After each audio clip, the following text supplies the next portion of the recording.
নমস্কার বন্ধুরা, ভিডিওটা সকাল থেকে শুরু করা হয়েছে। সকালের অপরাজিতা ফুল গাছে প্রচুর ফুটেছে। চলো তোমাদের এই এত সুন্দর অপরাজিতা ফুল কিভাবে তোমরা পেতে পারো সেটা নিয়ে তোমাদের সঙ্গে এখন একটু আলোচনা করি। তারপর ভিডিওতে থাকছে বিস্তারিত সারাদিনের কাজকর্ম, থাকছে দুটো রেসিপি। ছাদ বাগান থেকে বেগুন তুলে নিয়ে গিয়ে আজকে ইলিশ মাছ দিয়ে বেগুনের একটা পাতলা ঝোলের রেসিপি বানাবো। আরও তার সাথে একটা রেসিপিও থাকছে, তোমাদের সাথে দুটো রেসিপি শেয়ার করব। আর তার সাথে এখন থাকছে এই অপরাজিতা ফুল গাছের পরিচর্যা তোমরা কিভাবে করবে, সমস্তটাই একটা ভিডিওর মধ্যে বানিয়েছি বন্ধুরা। তো তোমরা দেখতে থাকো। সবার আগে বন্ধুদের অনেক অনেক ভালোবাসা জানাই। নতুন বন্ধু যারা রয়েছে তাদেরকে আমার পরিবারের সুস্বাগত জানাই। আর পুরনো বন্ধু তোমাদের জন্য রইল আমার অসংখ্য ভালোবাসা। আর আমার পাশে এভাবে থাকার জন্য তোমাদেরকে আমি আন্তরিক অভিনন্দন জানাই।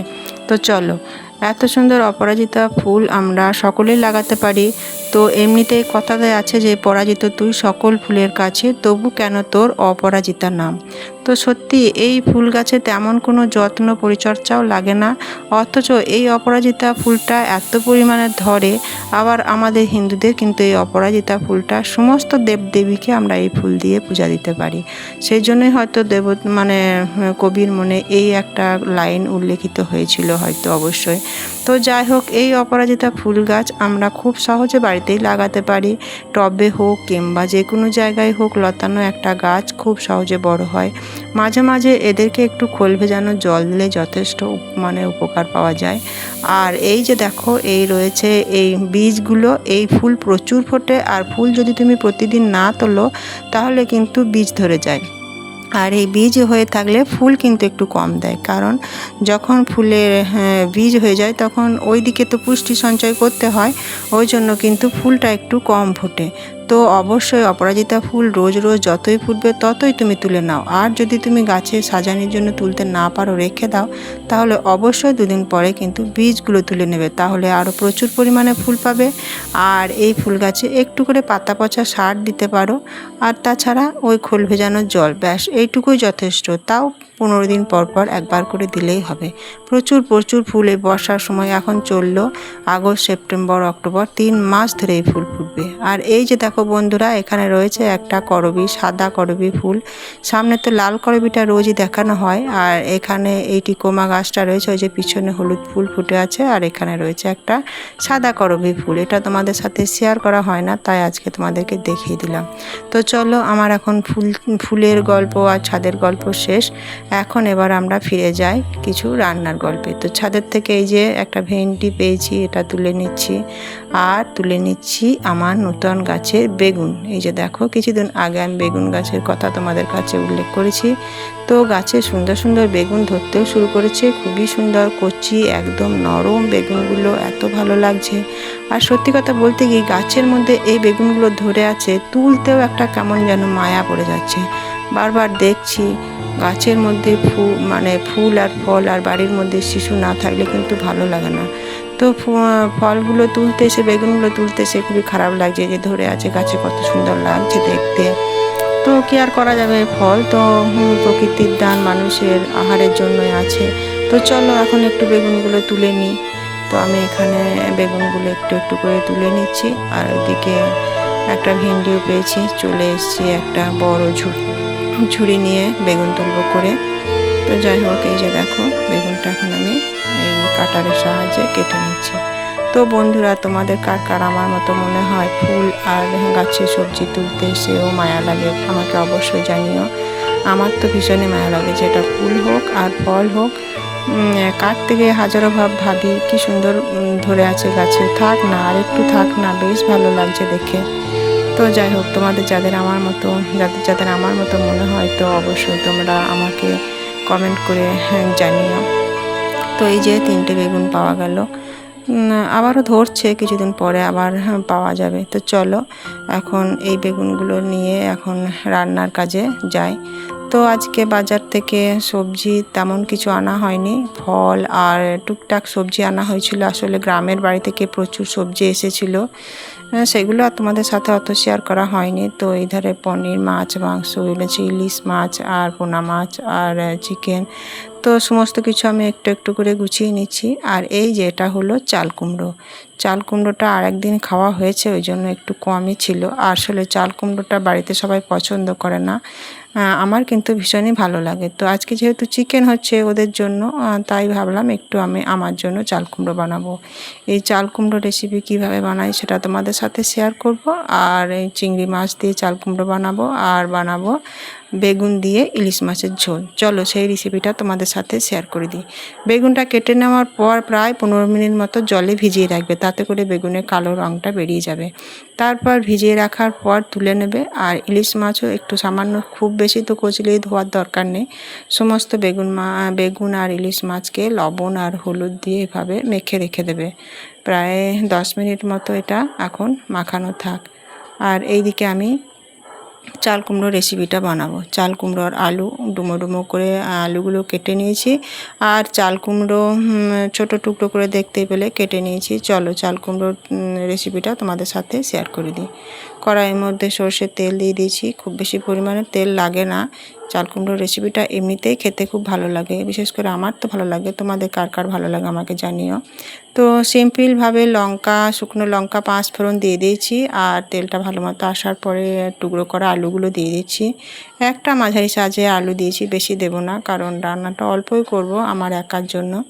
আর আলুটা একটু নাড়ার পর এখন দিয়ে দিয়েছি টমেটো কুচি। আর এখানে রয়েছে আদা বাটা আর জিরে বাটা। কোনো পেঁয়াজ রসুনের ব্যবহার এর মধ্যে আমি করছি না।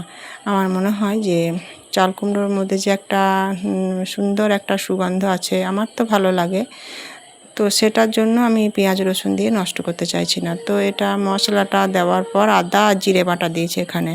দেওয়ার পর একটু সামান্য জল দিয়ে বেশ কিছুক্ষণ টাইম ধরে আমি এখন মশলাটা কষিয়ে নিচ্ছি। আর তারপর দিয়ে দিচ্ছি পরিমাণ মতন হলুদ।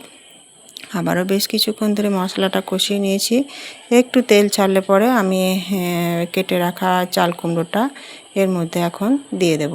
তো গ্যাস কমিয়ে মাঝারি আঁচে বেশ কিছুক্ষণ টাইম ধরে চাল কুমড়োটা নেড়ে নেব। চাল কুমড়ো থেকে আস্তে আস্তে জল বেরিয়ে আসবে, সেই জলেই কুমড়োটা প্রায় সেদ্ধ হয়ে আসবে। ঢাকা দিয়ে দেব আর গ্যাস কমিয়ে বেশ কিছুক্ষণ টাইম ধরে এটাকে আমি নেড়ে নেব। চলো দেখতে থাকো বন্ধুরা। আর তোমাদের আমার ভিডিও ভালো লাগলে অবশ্যই চ্যানেলটা সাবস্ক্রাইব করে রেখে দিও।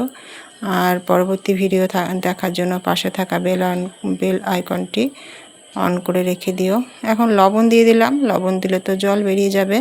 তো যাই হোক, এইটুকু জলে হয়ে যাবে প্রায়, কিন্তু আরেকটু সামান্য জল দেব, না হলে একদমই রস থাকবে না, তরকারিটা একদম শুকনো শুকনো হয়ে যাবে। ওই জন্য ওর মধ্যে সামান্য পরিমাণে জল দিয়ে দিচ্ছি, খুব অল্প পরিমাণে। তারপর সমস্ত কিছু ভালোভাবে নেড়ে নিয়ে এখন এটাকে আমি ঢাকা দিয়ে একটু সিদ্ধ হতে দেব। চলো এটা একটু সিদ্ধ হোক, ততক্ষণে তোমাদের সাথে আবারও আরেকবার জানাই আমার পরিবারে অনেক অনেক ভালোবাসা, অসংখ্য ধন্যবাদ আমার সাথে এতক্ষণ তোমাদের মূল্যবান সময় দেওয়ার জন্য। তোমাদেরকে অনেক অনেক ধন্যবাদ জানাই।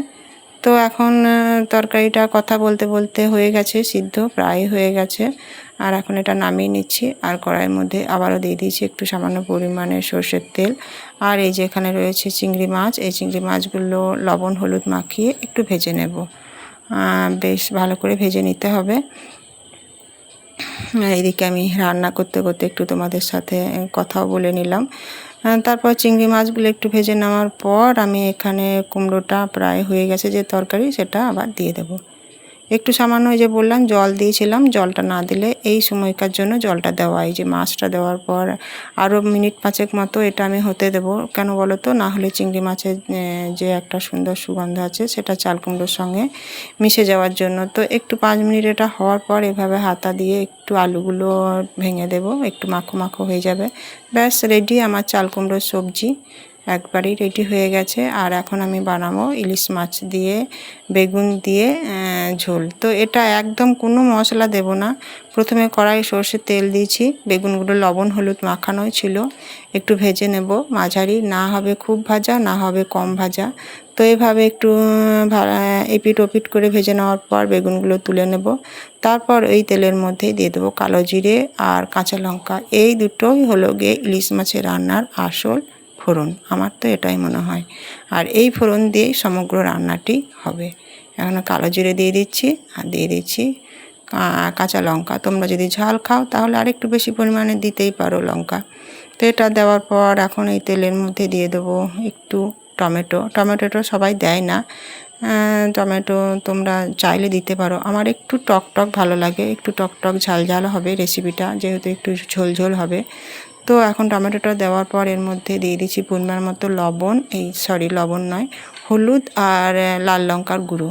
আর এটা মশলাটা যাতে পুড়ে না যায় সেই জন্য এরপর আমি জল দিয়ে দিলাম। জলটা বেশ ভালো মতো ফুটে উঠলে প্রথমে ইলিশ মাছগুলো দিয়ে দেবো। ইলিশ মাছগুলো লবণ আর হলুদ দিয়ে মেখে রেখে দিয়েছিলাম, তারপর ঢাকা দিয়ে দেবো। ইলিশ মাছটা বেশ কিছুক্ষণ টাইম ধরে সিদ্ধ হবে। পরিমাণ মতো আর একটু লবণও দিয়ে দেবো, যেহেতু মাখানো ছিল লবণ, ওই জন্য খুব কম পরিমাণে লবণ দিতে হবে। একবার ঢাকা খুলে এভাবে ইলিশ মাছগুলো উল্টে দেবো, যাতে করে 2 পিঠ ভালো মতো সিদ্ধ হয়ে যায়। ইলিশ মাছ সেদ্ধ হতে বেশিক্ষণ টাইম লাগে না, অল্প সময়ের মধ্যে সিদ্ধ হয়ে যায়। তো আবারও আর একবার ঢাকা দিয়ে আমি সিদ্ধ করে নিয়েছি। আর এখন আমি এই কেটে রাখা টুকরো করা বেগুনগুলো দিয়ে দেবো। তারপর আরও একবার ভালোভাবে নেড়ে দেবো। খুন্তি দিয়ে বারবার নাড়লে এটা ভেঙে যাওয়ার সম্ভাবনা থাকবে, তাই এভাবে সাঁড়াশি দিয়ে একবার করে নেড়ে নেবো আর কিছুক্ষণ।